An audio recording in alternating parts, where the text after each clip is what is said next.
চক বানে বিধ্বস্ত কৰি থৈ যোৱা এলেংমৰা অঞ্চলৰ যি পৰিৱেশ সেই পৰিৱেশ আমি পুৱাৰ পৰা দেখুৱাই আছোঁ আৰু এই মুহূৰ্তত আছোঁ এলেংমৰাৰ খেনচোৱা পথৰ ওপৰত আছোঁ আৰু এই মুহূৰ্ততো আচলতে এই পথটো এবুকু পৰ্যন্ত এআঁঠু পৰ্যন্ত এই পানী আছে আৰু পথটোৰে অহা যোৱা কৰাত আচলতে এক অসুবিধাৰ সন্মুখীন হৈছে এই অঞ্চলৰ ৰাইজ আৰু যাৰ বাবে পথটোৰ দুই কাষে দেখা গৈ মোৰ সহযোগীয়ে দেখুৱাইছে যে পথটোৰ দুই কাষে খুঁটি পুতি দিছে আচলতে যাতে কোনো ধৰণৰ দুৰ্ঘটনাৰ সন্মুখীন নহয় এনেদৰে খুঁটি পুতি দিছে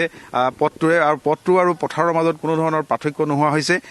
মই পোনে এই অঞ্চলৰ এজন যুৱক আছে মই যুৱকজনৰ কাষলৈকে যাব বিচাৰিছোঁ এই পথেৰে অহা যোৱা কৰিব লগা হৈছে হয় ঘৰ বুৰি আছে নে ওলালে ঘৰ এতিয়া ওলাইছে বাৰু চোতাল বুৰি আছে ক'ত আছে থাকিব লগা হ'ল পানী আমি এতিয়া পানী কেইদিনত আমাৰ দলঙতে আছো বাৰু দলঙত যেতিয়া ঘৰৰ ভেটিটো ওলাইছে তেতিয়া আমি ঘৰত সোমাইছো খাদ্য সামগ্ৰীবোৰ দিছেনে খাদ্য সামগ্ৰীবোৰ ঠিকে দি আছে বাৰু চৰকাৰে দিয়াবোৰ নে বেচৰকাৰী সংস্থাবোৰে দিয়া ভালকে চৰকাৰী পোৱা নাই তেনেকে বেচৰকাৰী পাই আছে মই আন এজন ব্যক্তি আছে মই তেখেতৰ কাষলৈ যাব আপোনাৰ ঘৰ ইয়াতে হয় মোৰ ঘৰ ইয়াৰ পৰা 200 মিটাৰ পিছত পানী ওলালে মোৰ চোতালো ওলালে খালি এটাই মোৰ প্ৰব্লেম হৈছে কি বুজিছেনে মই এজন তাৰমানে প্ৰেছাৰ ষ্টক মাৰিছিলে মোৰ 2023 চনতে এতিয়া মই গুৱাহাটী GNRC চিকিৎসা কৰি আছোঁ অলৰেডি এতিয়া ভাল পাইছোঁ অলপ কিন্তু এতিয়া কাৰেণ্টটো নোহোৱাৰ কাৰণে মই এতিয়া ঘৰত থাকিব পৰা নাই মই আছোগৈ মোৰ ভণ্টি এগৰাকী আছে মালপাম তাত থাকোগৈ সদায় লোকৰ ঘৰত থাকিবলৈ অকণমান দিগদাৰো হয় নাতি এটাক লৈ তাত আছিলোগৈ আজি আহিছোঁ গতিকে লাইনটো কাটিছিলে এতিয়া মই কাৰেণ্টটো নোহোৱাৰ কাৰণে ঘৰতে পোৱা নাই তাকে লাইন মানুহলৈ মই ফোন কৰিছোঁ যে আহা তোমালোকে মোক আমাক এইফালে 5 ঘৰ 6 ঘৰ মানুহ আছোঁ গতিকে কাৰেণ্টটো এইখিনিয়ে কাটি থৈছে দিয়াহি কাৰেণ্ট নথকাৰ কাৰণে আপোনাৰ খোৱা পানীৰ অভাৱ হৈছে খোৱা পানীৰ অভাৱ নহয় চৰকাৰে আমাৰ NGO বিলাকে দি আছে চৰকাৰৰ ফালৰ পৰা পাইছোঁ আমি খাদ্যও পাইছোঁ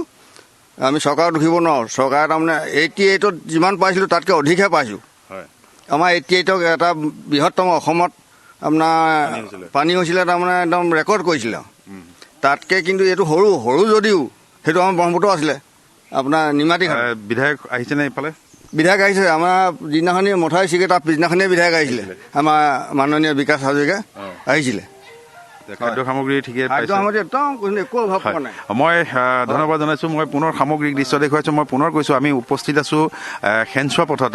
এলাংমৰা অঞ্চলৰ এইটো খেনচোৱা পথ আজিও একাঠু পৰ্যন্ত পানী আমি যদিও ঘৰৰ ভিতৰৰ পৰা পানী ওলাইছে কিন্তু পানী ওলাইছে যদিও ঘৰৰ চৌহদসমূহত এতিয়াও আচলতে অস্বাস্থ্যকৰ পৰিৱেশ পানী আছে বোকাময় পৰিৱেশ আৰু এই বোকাময় পৰিৱেশৰ মাজতে আচলতে যোৰহাটৰ দিয়কৰ পৰিৱেশ আমি আপোনালোকক দেখুৱাইছোঁ